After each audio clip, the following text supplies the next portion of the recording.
আমার আল্লাহ রাব্বুল আলামিন ডাক দিয়ে বলেন, হে দুনিয়ার বান্দারা, তোমরা কেন শুকরিয়া আদায় করবা? শোনো, আমি আল্লাহ রাব্বুল আলামিন তোমাদেরকে দুইটা চক্ষু দান করেছি। আলাম নাজআল লাহু আইনাইন, আমি তোমাদেরকে দুইটা চক্ষু কি আমি দেই নাই? এই দুইটা চক্ষু দিয়েছে কে? আমার আল্লাহ পাক ডাক দিয়ে বলেন, আমি কি তোমাদের দুইটা চক্ষু দেই নাই? এই দুইটা চক্ষু দিয়ে তোমরা কি দুনিয়া দেখতে পারো না? এই দুনিয়ার সৌন্দর্য কি, আমার সৃষ্টি কি তোমরা দেখতে পারো না?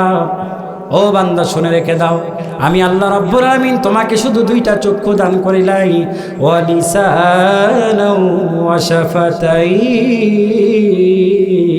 আল্লাহু আকবার।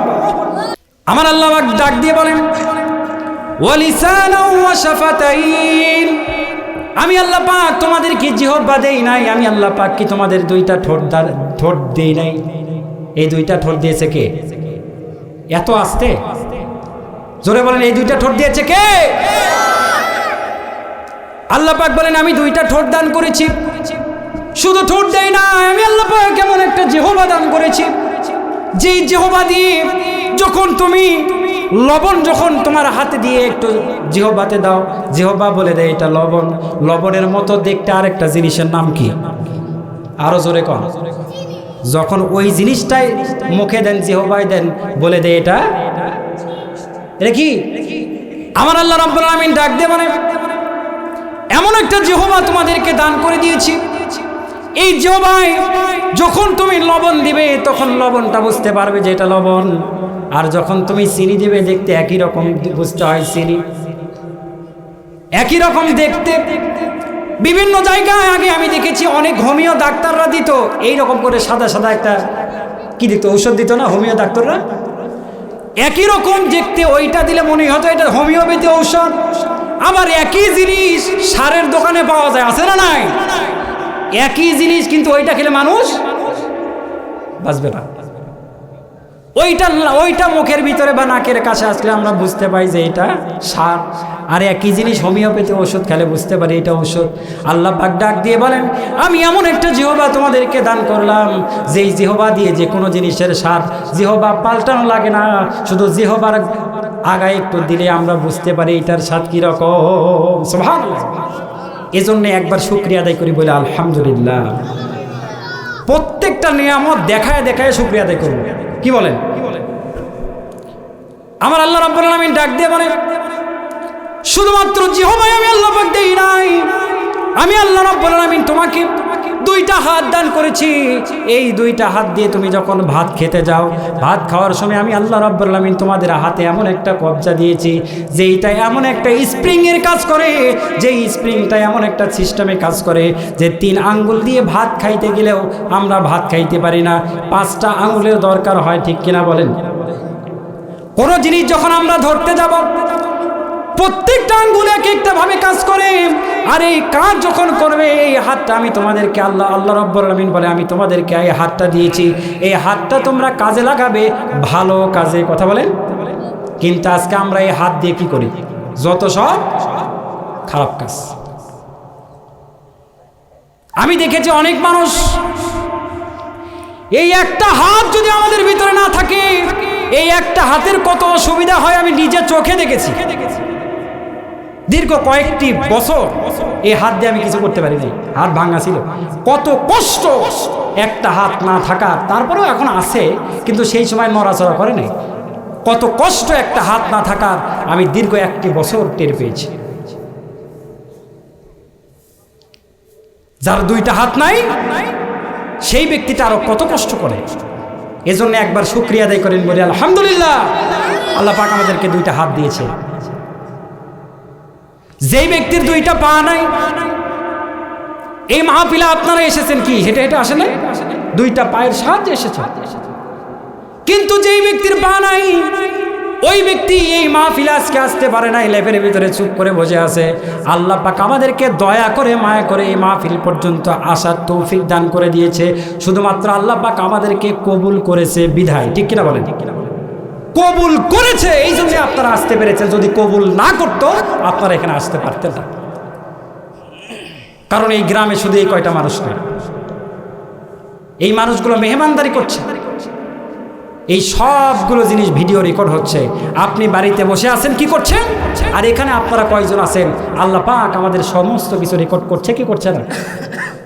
আল্লাহ পাক সূরা ইনফিতারের ভিতরে লিখেছেন, কিরামান কাতিবিনা ইয়ালামুনা মা তাফআলুন। আল্লাহু আকবার। আল্লাহ রাব্বুল আলামিন ডাক দিয়ে বলেন, আমি তোমাদের দুইটা ঘাড়ের উপরে দুইটা ফেরেশতা নিযুক্ত করে দিয়েছি, যারা তোমাদের ভালো মন্দ সব কিছু লিখবে, সব কিছু লিখতেছে। ঠিক কিনা বলেন? এই যে আপনারা যতক্ষণ এখানে বসে আছেন, যতক্ষণ এখানে বসে থাকবেন, আমার আল্লাহ রব্বুল আলামিন ডাক দিয়ে বলেন, আমি আল্লাহ রব্বুল আলামিন মাগরিবের নামাজের পরে একদল ফেরেশতা এই জমিনের ভিতরে নাজিল করে দিয়েছি। যেই ফেরেশতাগুলো এই জমিনের ভিতরে পদার্পণ করার সঙ্গে সঙ্গে হেলেন চাপারা এই মাহফিলের চারপাশে এসে ফেরেশতাগুলো দাঁড়িয়ে আছে আর দেখতেছে এই মাহফিলগুলো একটু অগোছালো। কি বলেন? এই মাহফিলটা একটু অগোছালো।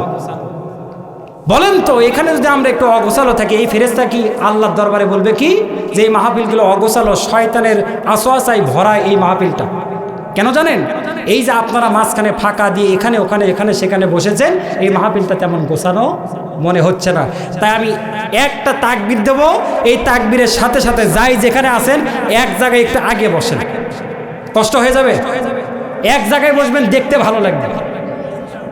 একটু আগে আসেন। লিল্লাহে তাকবীর, লিল্লাহে তাকবীর। হ্যাঁ, একটু বসেন, আগে বসেন। ইনশাআল্লাহ ভালো লাগতেছে না কথাগুলো? ভালো লাগবে যদি আপনারা মনোযোগ দিয়ে শোনেন। মনোযোগ দিয়ে না শুনলে ভালো লাগবে না। আমার আল্লাহ রাব্বুল আলামিন ডাক দিয়ে বলেন, আমি আল্লাহ পাকের শুকরিয়া আদায় করবা। কেন শুকরিয়া আদায় করবা? আমি আল্লাহ পাক দৈনিক তোমাদেরকে প্রায় 16 কেজি অক্সিজেন তোমরা দুনিয়াতে নাও, দৈনিক। এটা সর্বনিম্ন। আমি আল্লাহ রাব্বুল আলামিন এই অক্সিজেনের কোনো টাকা গ্রহণ করি নাই। তবে আমি দেখেছি আমার এক আত্মীয় থেকে যখন শামসুন নাহার ক্লিনিকে নিয়ে গিয়েছিলাম, প্রতি ঘন্টায় মানে একদিনে 12,000 টাকা খালি অক্সিজেনের বিল। আল্লাহ পাক বড় নিয়ামত করে আপনাকে আমাকে এই অক্সিজেনগুলো ফ্রিতে নেওয়াচ্ছে। এই জন্য একবার শুকরিয়া আদায় করি, বলে আলহামদুলিল্লাহ। কত শুকরিয়া দেখেন, কোন কোন নিয়ামত আল্লাহ পাক ডাক দিয়ে বলেন সূরা আর রহমানের মধ্যে, ফাবি আইয়ি আলাই রাব্বিকুমা তুকাদ্দিবান। এ আমার বান্দারা, তোমরা কোন কোন নিয়ামতের অস্বীকার করবে? তোমরা কোন নিয়ামতের অস্বীকার করতে পারবে না। তোমাদেরকে কি কমতি দিয়েছি আমি, তারপরও আমাদের কত অভাব, তারপরও আমার আল্লাহর কাছে কত অভিযোগ। আল্লাহর শুকরিয়া আদায় করার এই কয়টা কারণ বললাম। এখন আসেন, যেহেতু সময় অল্প, অল্প সময়ের মধ্যে অনেকগুলো কথা আপনাদেরকে বুঝিয়ে দেব। আল্লাহ তাআলার শুকরিয়া আদায় করার 2 নম্বর কারণ, এগুলো কারণ একটার মধ্যে বললাম আল্লাহ তাআলার শুকরিয়া, এগুলো একটার কারণ। এটা হলো আল্লাহর শুকরিয়া আদায় করা। এবার আসেন, আল্লাহ তাআলার শুকরিয়া আদায় করার 2 নম্বর কারণ হলো আল্লাহ পাক বিনা দরখাস্তে এমন একটা নবীর উম্মত আমাদেরকে বানিয়ে দিয়েছেন, যেই নবী একবার পা তুললে মিরাজে চলে যায়। সুবহানাল্লাহ। যেই নবী হা বললে হালাল হয়ে যায়, যেই নবী না বললে সেটা হারাম হয়ে যায়। সুবহানাল্লাহ। আল্লাহ পাক কত দয়া করে মায়া করে আমাকে সেই নবীর উম্মত হিসেবে কবুল করেছেন। এই জন্য একবার শুকরিয়া আদায় করি, বলে আলহামদুলিল্লাহ। ওই নবীর উম্মত হলে লাভ কি? এখন আসেন, ওই নবীর উম্মতের লাভ কি? একদিন হযরত আদম আলাইহিস সালাম রাস্তা দিয়ে যাচ্ছিলেন, দেখতে পেলেন হযরতে শীষ পয়গম্বর রাস্তার পাশে বসে আছে, কিন্তু বসার সাইজ খুব একটা ভালো না, একটু মোশান নিয়ে বসে আছে। বলেন তো, আমাদের এই এলাকার ভিতরে আমার এই বসে থাকার স্টাইল আর এই এলাকার ভিতরে যারা চেয়ারম্যান মেম্বার আছে সেই ছেলের বসার স্টাইল কি আমার মতো হবে? ওর সিস্টেম কিন্তু অন্যরকম হবে। আদম আলাইহিস সালাম ডাক দিয়ে বলে, রে বেটা শীষ পয়গম্বর, হে বেটা শীষ, তোমার বসে থাকার সাইজ দেখে মনে হচ্ছে তোমার ভিতরে একটু তাকব্বরি, অহংকার। তুমি এরকম কেন বসে আছো? শীষ পয়গম্বর ডাক দিয়ে বলে, রে আমার পিতা আদম, আমার এইভাবে বসে থাকার কারণ হলো তিনটা কারণে আমি এইভাবে মশাল নিয়ে বসে আছি। তার এক নম্বরের কারণ হলো আমার পিতা হলো নবী, আমার পিতা।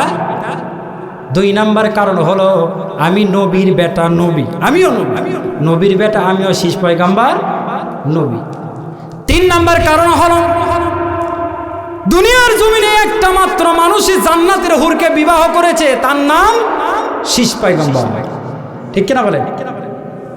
জান্নাতি হুরের স্বামী আমি। এই তিনটা কারণে একটু মশান নিয়ে একটু বসে আছি।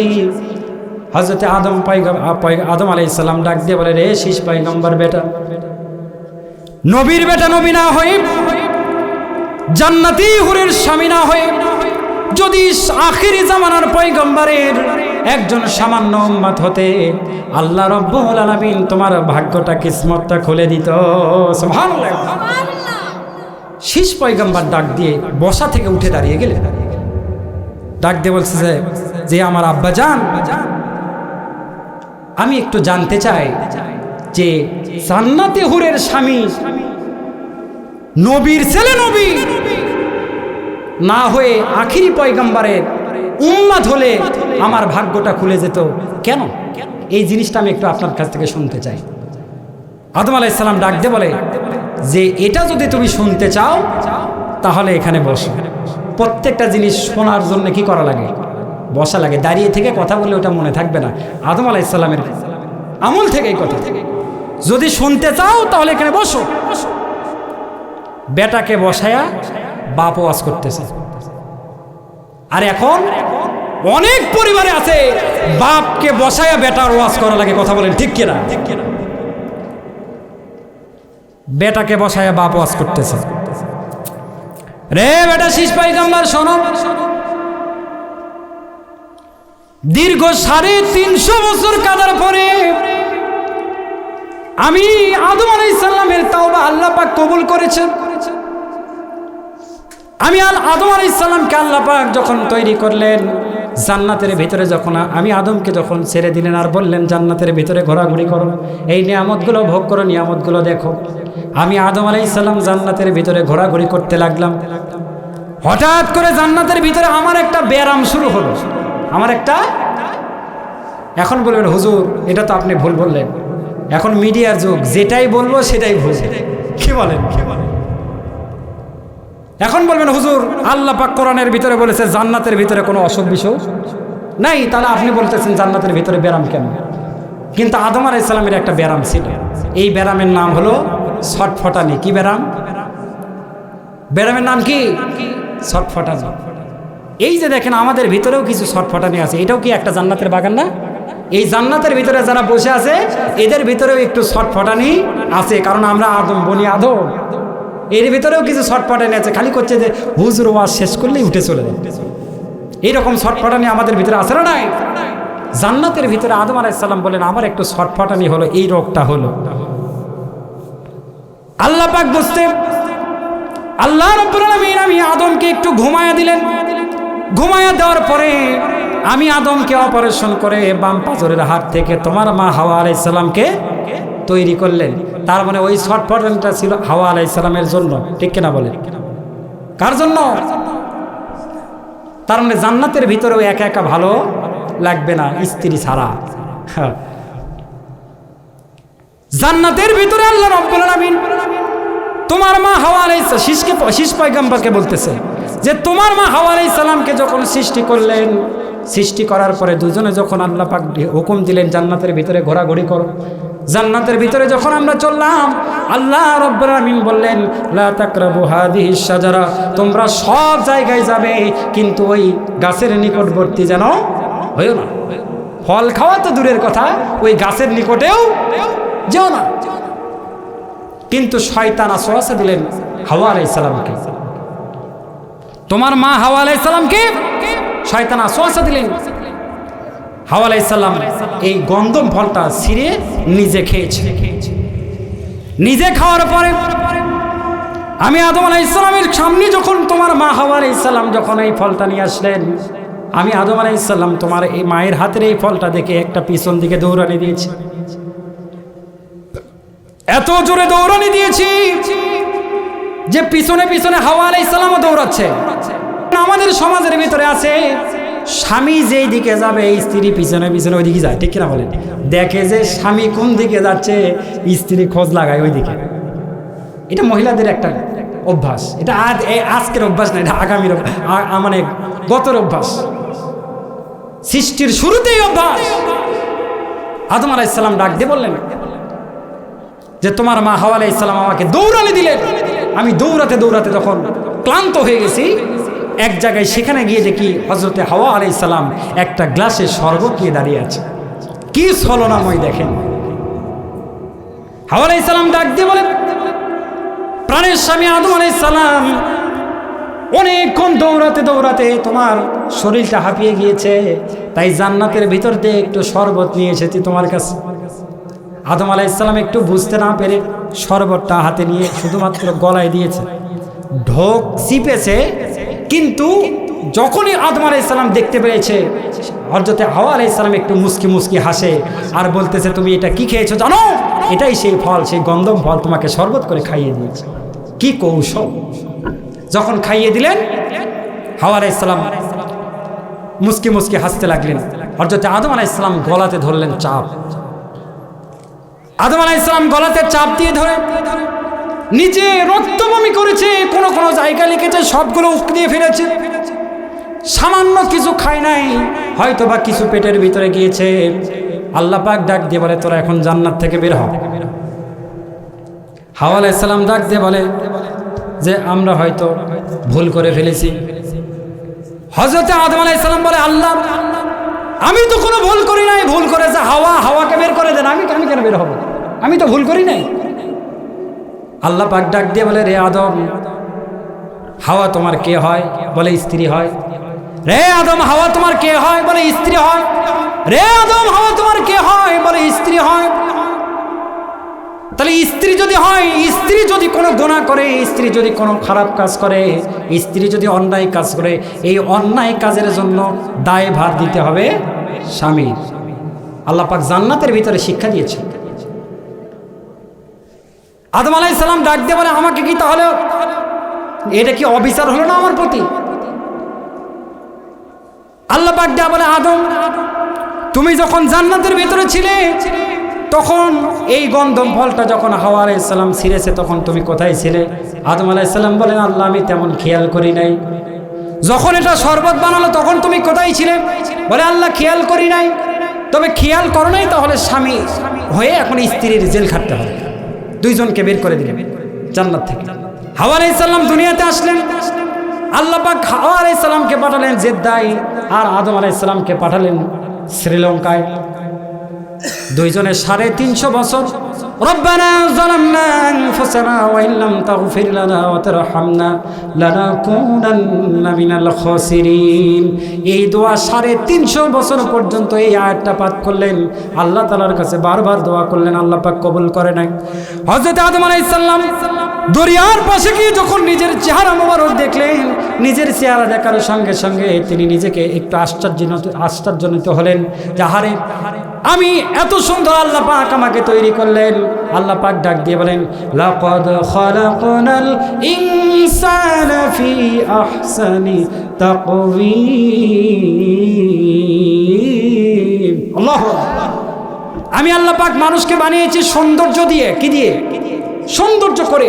অথচ আমি আদম আলাইহিস সালাম এই দরিয়ার কাছে এসে এই পানির ভিতরে আমার নিজের চেহারা মোবারক দেখে আমি অবাক হয়ে গেলাম যে আমি 350 বছর কাঁদতে কাঁদতে আমার গালের গোস্তগুলো পুষে খসে পড়ে গেছে।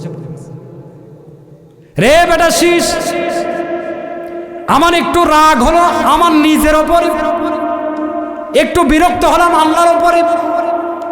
শীষ পয়গম্বর ডাক দিয়ে বলছে যে, হে বাবা আদম, রাগ হবেন, বিরক্ত হবেন আপনি আপনার প্রতি, কিন্তু আল্লাহর ওপরে কেন বিরক্ত হলেন? এটা একটু জানতে চাই। হযরত আদম আলাইহিস সালাম ডাক দিয়ে বলেন যে, আল্লাহর ওপরে বিরক্ত হলাম এই কারণে, 350 বছর পর্যন্ত কাদার পরে আমি আল্লাহ পাকের একটা মাত্র কোনো ইলহাম দিল না, একটা মাত্র ওহী নাজিল হলো না। শীষ পয়গম্বর শোনো, 350 বছর কাদার পরে আমার আল্লাহ পাকের কাছ থেকে একটা ইলহাম আসলো যে বাবা আদম রে আদম শুনে রেখে দাও, আমি আল্লাহ রাব্বুল আলামিনের কাছে শুধু কাঁদলেই হবে না, কাদার মতো কাঁদতে হবে। হযরত আদম আলাইহিস সালাম বললেন আমি চিন্তায় পড়ে গেলাম। 2 হাঁটুটা মাটির ভিতরে গেড়ে দিয়া চক্ষু 2টা বন্ধ করে আমি আল্লাহর কাছে চিন্তা করতে লাগলাম। আমি আল্লাহ রাব্বুল আলামিনের জান্নাতের ভিতরে খুঁটিনাটি বিষয়গুলো অনেক কিছু দেখিয়েছি। জান্নাতের দরজার ভিতরে আমি দেখেছি কাল মধুর কালেমা লেখা লা ইলাহা ইল্লাল্লাহু মুহাম্মাদুর রাসূলুল্লাহ। আল্লাহ পাক ডাক দিয়ে বলে আদম, দুনিয়ার জমিনে এমন একটা নবীর নাম তুমি নিয়েছো, এমন একটা মানুষের মহামানবের নাম তুমি নিয়েছো, এই নাম নেওয়ার সঙ্গে সঙ্গে আমি আল্লাহ পাকের হৃদয়ে জড়িয়ে, আল্লাহ পাকের হৃদয়ে জোশ মেরে গিয়েছে। আমি আল্লাহ রাব্বুল আলামিন নিজে এত খুশি হয়ে গিয়েছি, এই খুশি হওয়ার কারণে আমি আল্লাহ রাব্বুল আলামিন আদম আলাইহিস সালামকে তোমাকে মাফ করে দিয়েছি। সুবহানাল্লাহ। আদম আলাইহিস সালামকে ডাক দিয়ে বলেন, রে বেটা শীষ, 350 বছর কাদার পরে সেই নবীর নাম নিয়ে তারপরে আমি আল্লাহর কাছে মাফ পেয়েছি। আর ওই নবীর উম্মত যারা হবে তারা মৃত্যুর আগ মুহূর্তে যদি আমার আল্লাহর কাছে তাওবা করে, আল্লাহর কাছে বলে আল্লাহ আমি আর এই দুনিয়ায় অনেক গুনাহ করে ফেলেছি, অনেক অন্যায় করে ফেলেছি, আল্লাহ মাফ করে দাও, সঙ্গে সঙ্গে আল্লাহ পাক বলেন তার গুনাহ খাতা আল্লাহ পাক মাফ করে দেবে। সুবহানাল্লাহ। আমি একটা কথা বলে শেষ করে দিচ্ছি এখানে। আমার নবীর কাছে একজন সাহাবী আসলেন, ডাক দিয়ে বলে ইয়া রাসূলুল্লাহ, ইয়া হাবিবাল্লাহ, কোন দিনে আমরা তাওবা করলে আমাদের তাওবা কবুল হবে? কোন সময় আমাদের তাওবা করলে তাওবা কবুল হবে? আল্লাহ রাব্বুল আলামিন জিবরাইলকে পাঠিয়ে দিলেন, ইয়া রাসূলুল্লাহর কাছে চলে যাও, আমার রাসূলের কাছে চলে যাও, আমার রাসূলকে বলে দাও আপনার উম্মতের ভিতরে কোন উম্মত যদি 1 বছর আগে তাওবা করে, আমি আল্লাহ রাব্বুল আলামিন তাদের তাওবাকে কবুল আর মঞ্জুর করে নেব। আমার রাসূল ডাক দিয়ে বলে, রে জিবরাইল, 1 বছর আগে তাওবা করলে কবুল হবে আমি রাসূল মেনে নেব না, কারণ 1 বছরের মধ্যে আবার আমার উম্মতেরা গুনাহ করে ফেলবে, আমি এটা মেনে নেব না। আমার আল্লাহকে বলে দাও আমার উম্মত যদি মৃত্যুর আগ মুহূর্তে যদি তওবা করে, আমার আল্লাহ রাব্বুল আলামিন তওবা কবুল করে নেবে কিনা শুনে রেখে দাও। আমার আল্লাহ পাক ডাক দিয়ে বলে, জিবরাইল, আমার রাসূলের মুখ দিয়ে যেটা বের হয়েছে আমার রাসূলকে বলে দাও মৃত্যুর আগ মুহূর্তে আজরাইল দেখার আগ পর্যন্ত কোনো বান্দা যদি আল্লাহর দরবারে তওবা করে, আমি আল্লাহ রাব্বুল আলামিন সেই বান্দার তওবাকে কবুল আর মঞ্জুর করে নেব। সুবহানাল্লাহ।